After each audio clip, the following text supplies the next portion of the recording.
Приветствую, ребят! Сегодня речь пойдет о моем Mitsubishi ASX. Вот год уже пролетел, как я его купил.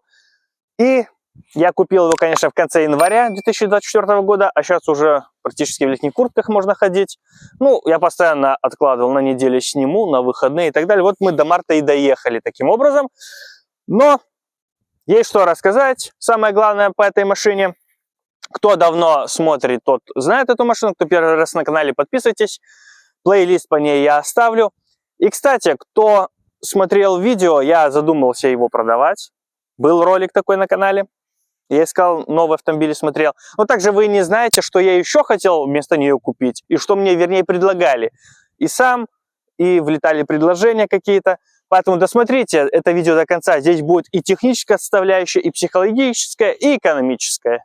Ну что, начнем сразу с покупки. Вернемся по хронологии событий. В обзоре я снял про техническую составляющую, здесь подробно останавливаться не буду, но про двигатель мы поговорим немножко позже. Купил автомобиль, на нем, самое главное, когда мы смотрим, нету никаких изъянов по кузову, он полностью обслужен. В плане ходовой все хорошо, не было ни потеков, ничего, поэтому состояние мне понравилось, и я его взял. Самое главное, она в родной краске. Кроме левых дверей, я об этом рассказывал, они были царапнуты и их перекрасили. Но стойка, вся внутрянка, все в заводском окрасе, вся эта сторона. Крылья пластик, поэтому преимущество у этих автомобилей перед тем, что если что коррозия какая-то, то на крыльям это не грозит. Поэтому я его тогда взял. Тем более цена хорошая, самое главное состояние автомобиля. Потому что у нас есть такие тоже предрассудки, если машина из Европы, то она идеальная. Нифига, ребят. Дров хватает, и гнилье, и убитки, упилки откровенные. За такие деньги хотят спихнуть, поэтому машина из Европы сейчас тоже практически ничего не говорит. Но этой машине повезло, она из Италии, накаталась по Италии, оттуда ее пригнали, поэтому по днищу никаких проблем не было, да и так по дверям, по всему. Это я показывал фотки днища на своем телеграм-канале, поэтому подпишитесь на канал в телеграме. Там вся эксклюзивная информация, в первую очередь я все там публикую. И также на лайв-канал. На лайв-канале есть видео, где я всю толщиком обошел, и вы реально можете сами убедиться, то, что второй окрас левые двери, а так все в родной краске у этой машины. Поэтому ей повезло, и повезло, что она в руки попросту мне попала. И теперь по истечении зимы, что зима, я надеюсь, уже прошла, хотя у нас часто бывают приколы от начала марта, сейчас плюс 15, почти плюс 20, а в начале апреля снег по колено, это мы любим. Ну, реально, никакой рыжни, ничего по ней нету. Я недавно видел такой же Mitsubishi, тоже дорестовый, только черный. Он не так классно выглядит, как белый. В белом цвете мне он очень сильно понравился. Поэтому я его еще и взял. Это тоже вот в черном, в сером, серебристом, малиновом цвете они так особо не смотрятся. Вот именно Mitsubishi идет белый цвет. Пишите свое мнение в комментах. И у этого черного Mitsubishi задние арки были в жуках. Там уже жук на 5 сантиметров в длину уходил. Я так испугался, начал свои арки смотреть, но реально ничего не прет. Видимо, действительно, машина ездила в Италии и зиму особо и не видела. Поэтому нету еще предрасположенности к этому.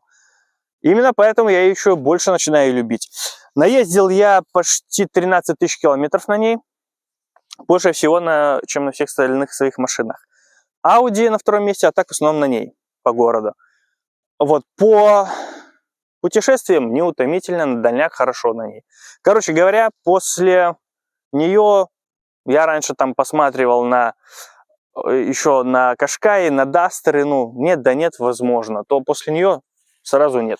Ну вот, как я говорил в прошлом видео, что кроме масла и передних дисков и колодок я здесь ничего не поменял. Да, так оно и есть. Ходовая, как я уже ранее упомянул, вся обслужена, все пружины, амортизаторы, пыльники, рулевые наконечники, все новенькое, вообще и шикарно. Когда я обрабатывал днище, я стоял и наслаждался этим, все красиво, все классно это выглядит. Днище вот я перед зимой все обработал. Здесь также уже 3 замены масла произвел, поменял фильтра, все, понятное дело. И на канале еще есть один герой, до $1000 Гольф, у него умер аккумулятор, я скинул на него с буханки аккумулятор, этот аккумулятор кинул на буханку. Сюда купил новый, немало стоит, но 3 года гарантии дали. И зимой вообще к машине никаких проблем, все с ней хорошо. По также колесам, ну, как вы видите, эти диски на прошлом видео ставили другие диски, и на комплекте летних колес новые. Здесь то уже это диски на зиму, и шины тоже все новые на зимние шины на ней. То есть получается 2 полноценных комплекта, плюс еще 4 покрышки у меня было на нее, летние.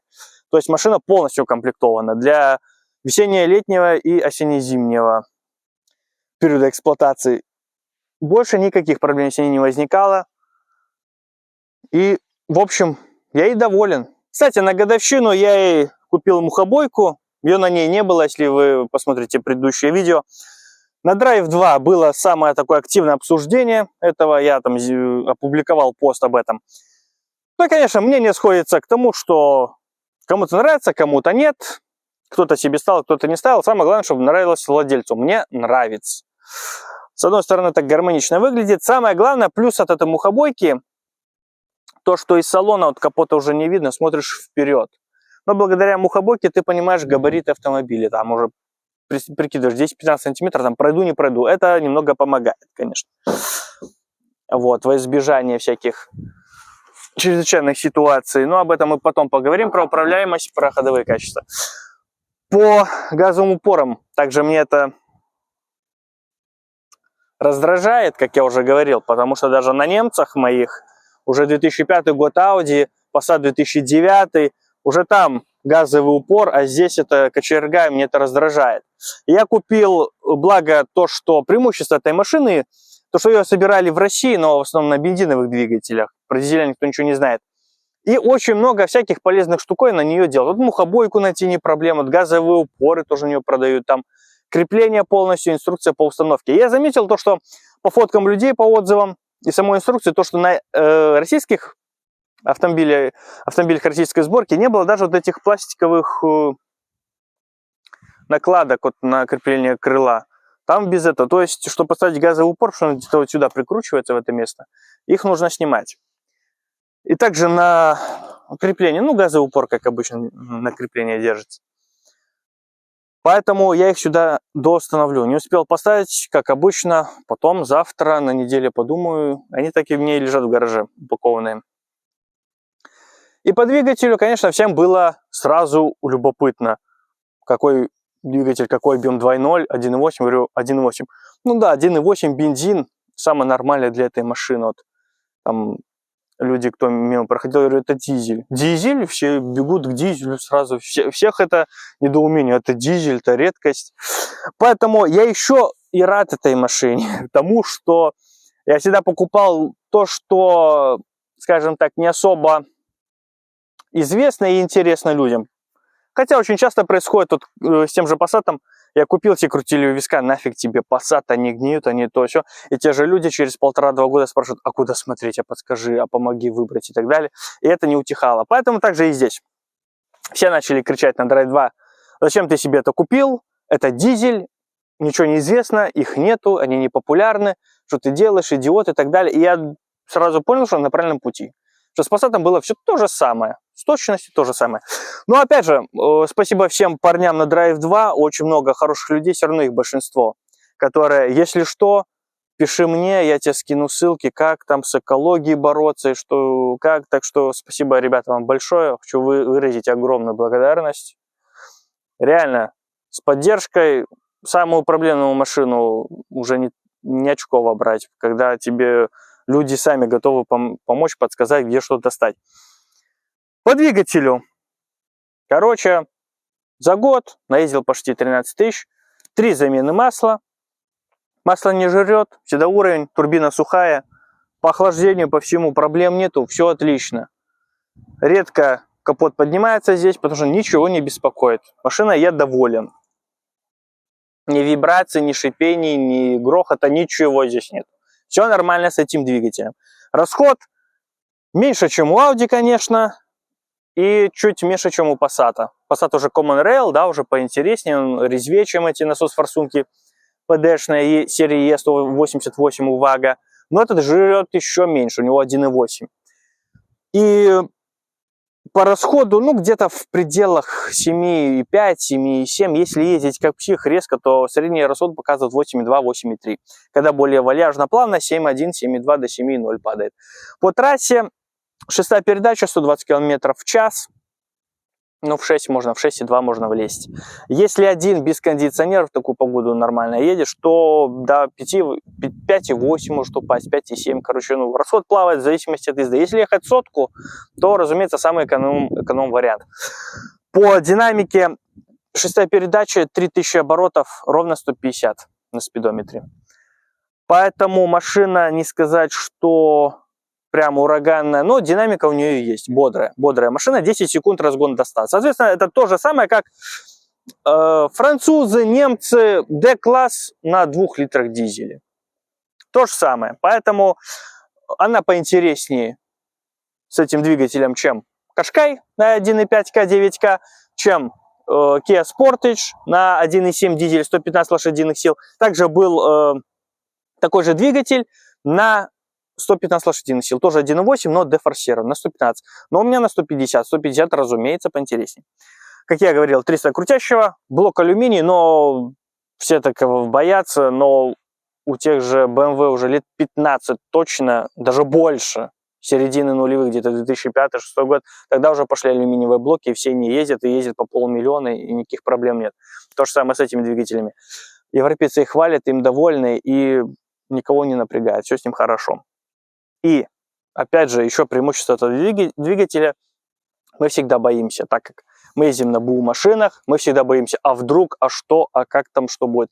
Если вы зайдете на сайт, посмотрите двигатели на эти автомобили 4N13, то вы удивитесь их стоимости, потому что реально, если мы посмотрим объявление о продаже, двигатели без навесного, либо в полном комплекте, цены не так особо и кусаются на эти двигатели. Если взять ваговские, PSA, концерн 2.0 дизель и тех уже так нормально стоят. Без навесного там от 300 до 800 просят, примерно так. Ну, среднее $600 без навесного.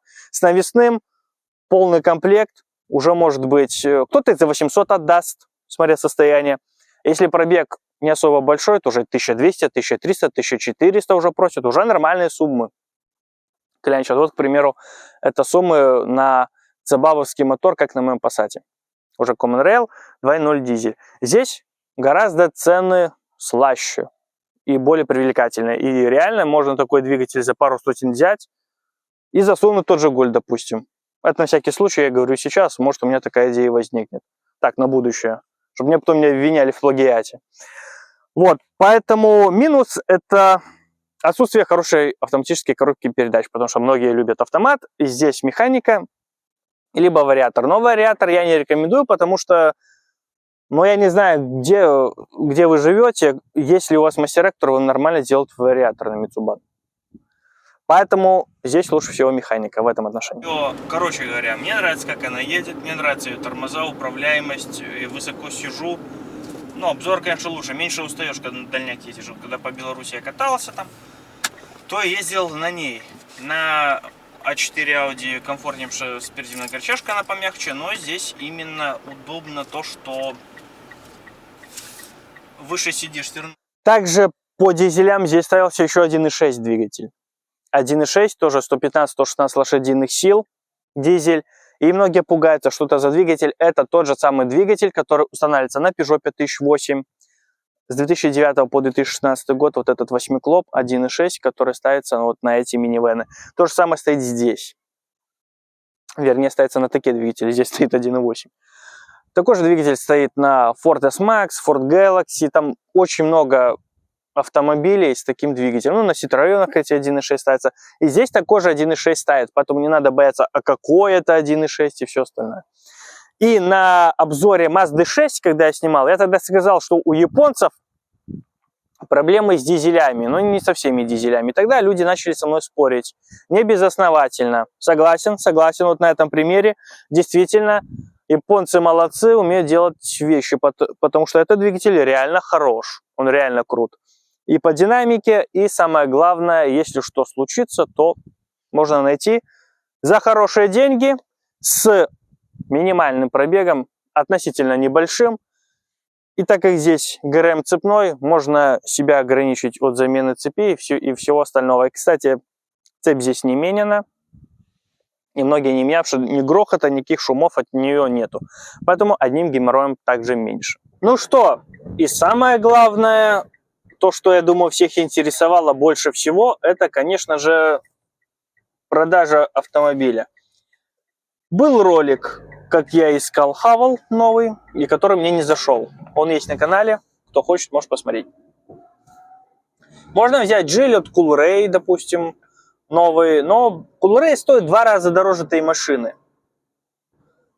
Да, там у них есть 3D, но вот эти все темы у них предусмотрены. Это, конечно, выгоднее. И все равно Geely, BLG, там либо вот Coolray, либо X50, как он у BLG, там, в принципе, все одно и то же. Это, конечно, реальный самый классный аргумент сейчас. Лучше китаец – это Geely. Ну, я вот взял бы BLG, там, допустим, если сейчас брал в 3D, сдал бы там. Но все же решил не рисковать, все-таки сумма в 2 раза больше. И, в принципе, мне малыш, имя его малыш уже, Мицубана. Меня он устраивает, и я решил на нем кататься дальше. Ну и в это время примерно тоже лето было, уже начало осени, ко мне влетает тоже с новостью знакомый, говорит: Рома, есть Qashqai, 2011 год, давай, если хочешь, выставляй на продажу Мицубана и бери Qashqai, тоже 2011 год, черный, К9К, 1.5 дизель, соответственно, по городу тебе будет экономичнее и дешевле.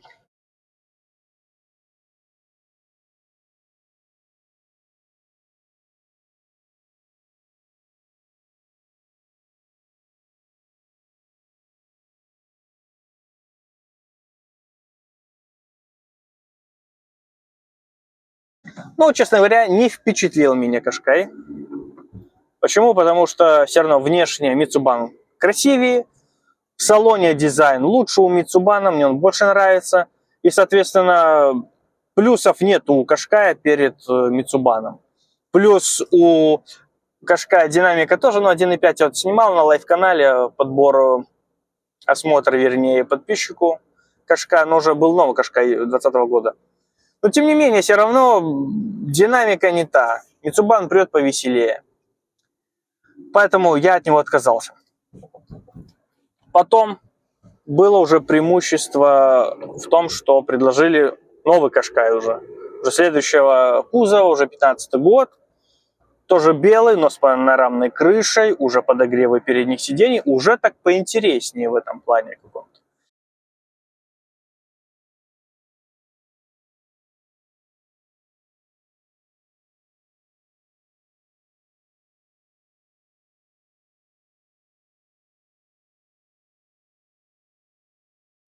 Кстати, круизер приловчил все уже.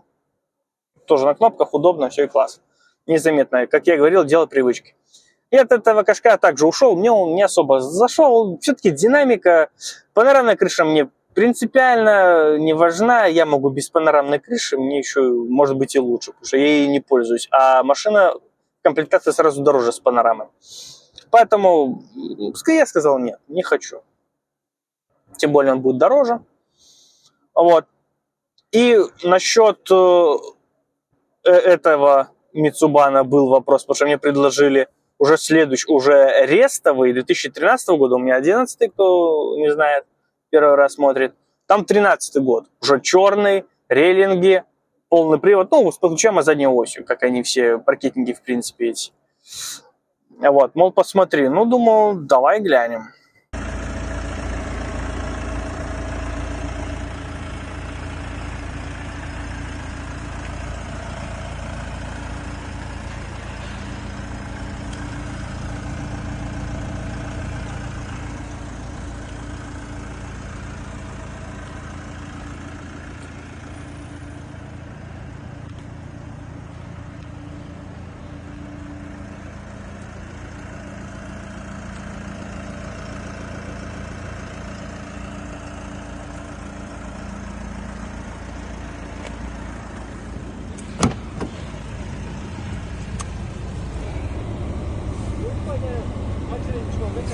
Direkt muita moqueta, né?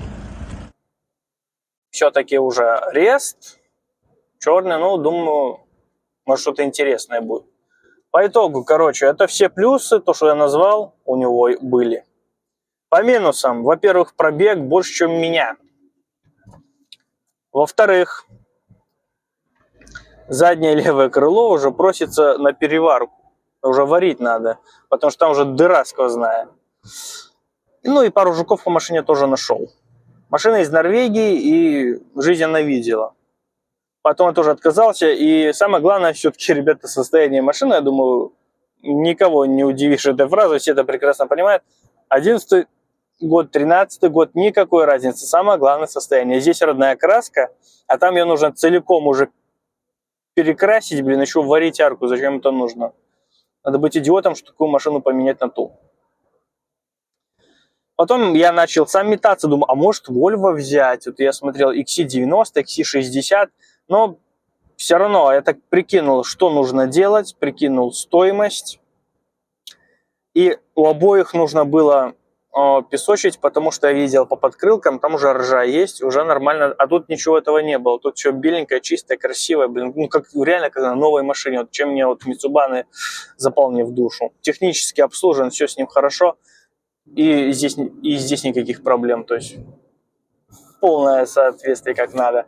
Я посмотрел, думаю, полностью днище отпесочь, обработай, плюс устранение всех этих проблем. Осмотры Volvo этих выйдут у меня на лайв-канале, так что не пропустите ничего. Все будет на лайв-канале, такие вот осмотры.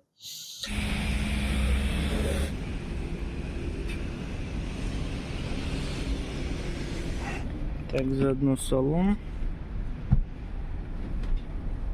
Ну так, сама, ну, то есть, когда кто-то ее вскрывает, Лабаш Менин. ну, Ну и, в общем, от Volvo этих двух я тоже ушел. И, опять же, такой же поехал Mitsubishi 1 в 1 белый. И в результате решил его оставлять, я считаю, это самое правильное решение. Потому что лишь бы менять я не хотел. Что-то другое, что мне подкинет сюрпризов, мне не хотелось уже. Поэтому это более самая популярная машина у меня на повседнев. Audi на втором месте, а Passat практически стоит. И, кстати, многие люди сейчас все уже думают, что все, европейцы хлынут назад, ждут машин с европейского рынка, и все в надежде думают, что машины подешевеют. На самом деле, я считаю, что чудо ждать не нужно, потому что машина не подешевеет, растаможку никто не отменял. Сколько они там стоят, они столько и будут стоить, плюс растаможка, утильсбор, и ситуация не изменится. По итогу, принимая во внимание все плюсы и минусы этой машины, для кого-то минусы, честно говоря, для меня особо минусов здесь нету. Самое главное, это, конечно же, кузов в отличном состоянии. Что внешне, что силовуха, что снизу. Поэтому я его и не продал. Я метался между вариантами, все равно лучше его и не нашел ничего. Поэтому я себе его и оставил. Машина полностью обслужена технически, никаких проблем нету по двигателям и каких-то таких заводских недоработок, недочетов, которые вам придется делать за свой счет, по двигателю у вас нет. Да и как мы уже убедились, двигатель здесь самый дешевый. Если брать баговские дизеля, PSA, другие там японцы, это самый дешевый дизель, наверное, сейчас. Из таких относительно современных. Даже наш народный 1.9 ПДшный 130-сильный будет дороже стоить, чем этот двигатель.